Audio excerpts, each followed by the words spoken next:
In this comparative study, I will be exploring the genre of animated action through the ideas of genre theory, comparing Brad Bird's 1990 film The Iron Giant with Joe Crawford's 2022 Puss in Boots: The Last Wish. Genre theory examines how the cultural context the film is created within impacts their genre conventions and filmatic elements. The justification that these two films are worthy of study is a result of their more than 20-year release gap, their genre's similarity of animated action, as well as the difference in their cultural contexts, The Iron Giant having the context of Cold War paranoia surrounding fragility of life based off of the 1968 Cold War-era book The Iron Man by Ted Hughes, and Puss in Boots: The Last Wish having a cultural context of post-pandemic paranoia surrounding how our identity shifts when confronted with death and fear, released in the aftermath of the COVID pandemic in 2022. The film The Iron Giant follows a young boy named Hogarth after he discovers a massive 50-foot metal-eating robot has crash-landed from space in the forest of his 1950s American town, and he takes it upon himself to protect his new friend, the Iron Giant, from the government who wants to destroy it, thinking it is a Soviet weapon sent to destroy the country. The whole film has a weight to it reminiscent of Cold War paranoia and McCarthyism in the United States.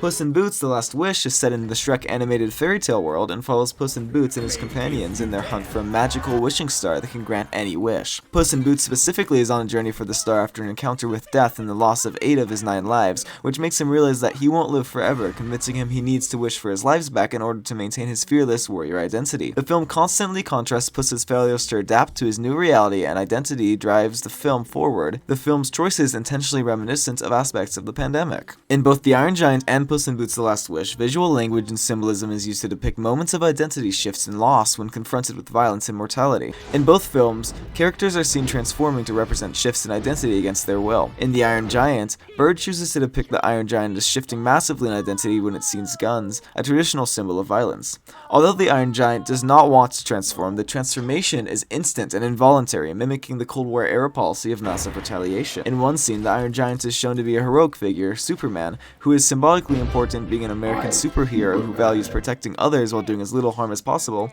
as he plays with Hogarth in a kinda and gentle manner. While playing, Hogarth introduces a toy ray gun, the perceived threat unintentionally triggering the Giant's involuntary transformation in the face of perceived violence. The transformation involves a dilation and shift in the Giant's eyes, going from wide and round with a soft look to red and hexagonal, dangerous looking, indicating an instant shift to violence. The repeated cuts to and from the Giant's eyes as they become more dangerous looking are also important, with their addition further emphasizing just how much the Giant's identity shifted in such little time. We also shown point-of-view shots from the eyes of the Giant, showing us the complex changes happening internally in these moments. Within the genre, this scene stands out as being a product of Cold War context, as heroes, which the Iron Giant is, typically have ultimate control over how they use their power. The choice to represent the story's hero as being one who cannot control their power connects back to the roles of superpowers during the Cold War, being so paranoid of potential threats that they are constantly primed to shift their policy completely in the face of a threat, going back to massive retaliation as mentioned previously. In Puss in Boots: The Last Wish, however, we see the loss of identity presented in different ways from how they're seen in The Iron Giant.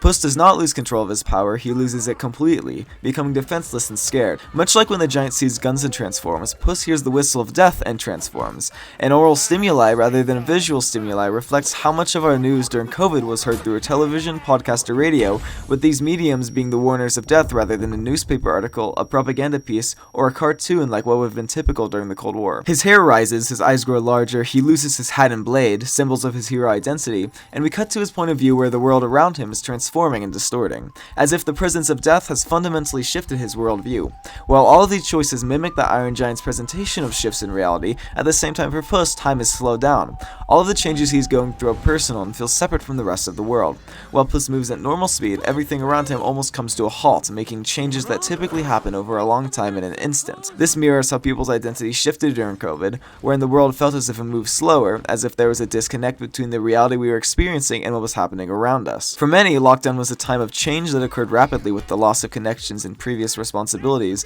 much like Puss's struggle with maintaining his responsibilities to being a warrior and the scene's personal and disconnected nature from the rest of the action in the film. Where most animated action films would portray the moment of weakness in battle as a short break before getting back into action, Crawford chose to place emphasis on Puss's instant weakness, shown through symbolism and visual language, connecting to the film's cultural context wherein hundreds of millions of people were forced to slow down and confront their personal weaknesses during COVID. Together, these scenes showcase how the cultural context of a film can impact the choices made to represent shifts in identity, with the Iron Giant referencing the ideas of massive retaliation presented with supposed physical violence, and Puss referencing the slow passing of time forcing changes upon people during lockdown when confronted with the news of death through the media we consume. Another key scene in the Iron Giant that showcases how its Cold War context impacted his choices in the genre is when Hogarth is being interrogated by a government agent, Kent Mansley, about the Iron Giant. This scene takes place in a small room with limited lighting, creating a negative space that places focus on Hogarth's face, the interrogation table, and Mansley. The small nature of the room makes Hogarth seem trapped, and the lack of environment shows his isolation at this moment.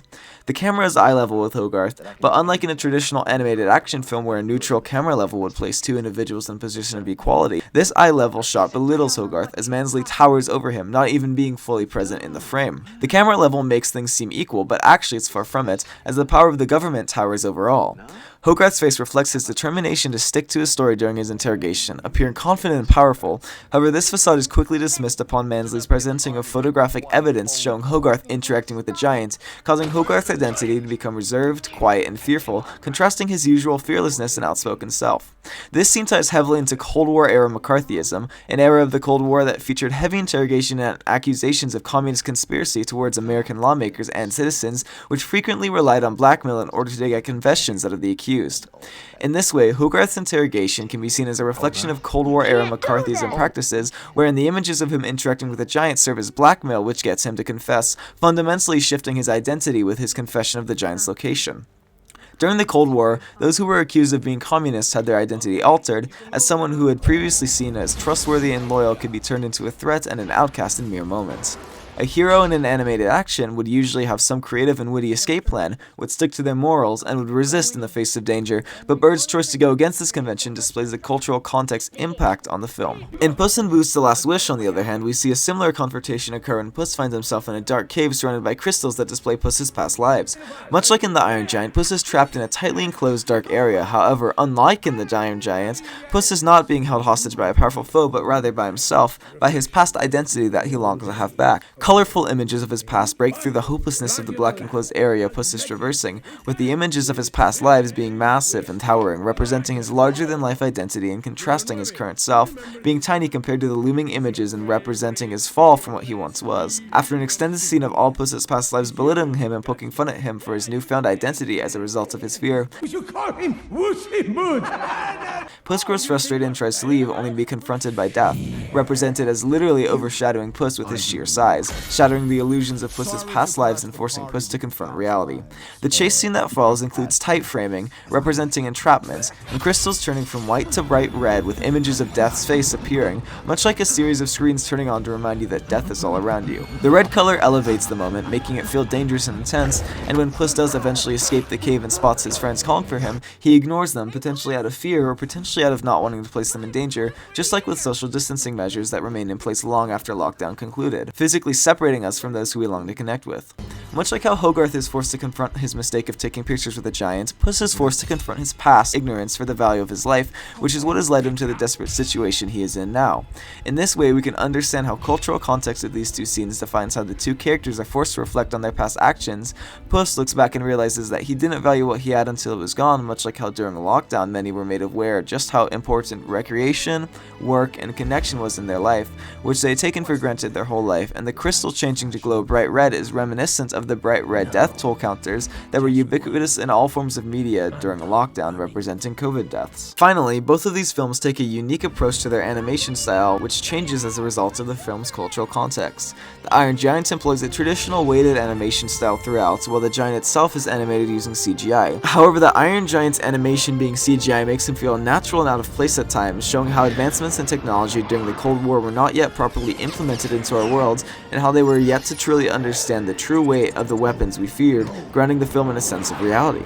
Puss in Boots uses a mix of animation techniques, primarily CG animation, but also at times more hand-drawn storybook style with emanata and reduced frame rate to take the viewer out of reality and to showcase the unrealistic heroism Puss views himself of having. The intentional decision to take the viewer out of the action allows the audience to gain insight into Puss's unrealistic worldview of himself and serves to make it even more jarring when Puss loses that sense of self. The lower frame rate reflects moments that were missed during COVID, with time seemingly skipping at times, hence referencing the disrupted flow of life during the pandemic. In this way, both films use their animation style to reflect the cultural context that they were made in, whether real and heavy consequence or unreal passage of time. So in the end, animated action films use a variety of techniques in similar and different ways to represent themes of identity, especially when confronting morality and violence as a direct result of the cultural context that surrounds their creation. These two films teach us that problems surrounding our identities as humans do not remain static, and that they change based on the conditions we endure. Where a person living in the Cold War era may struggle with expressing their identity out of fear of political oppression, someone living in pandemic times may be afraid to express their identity out of the fear that they have lost key elements of it,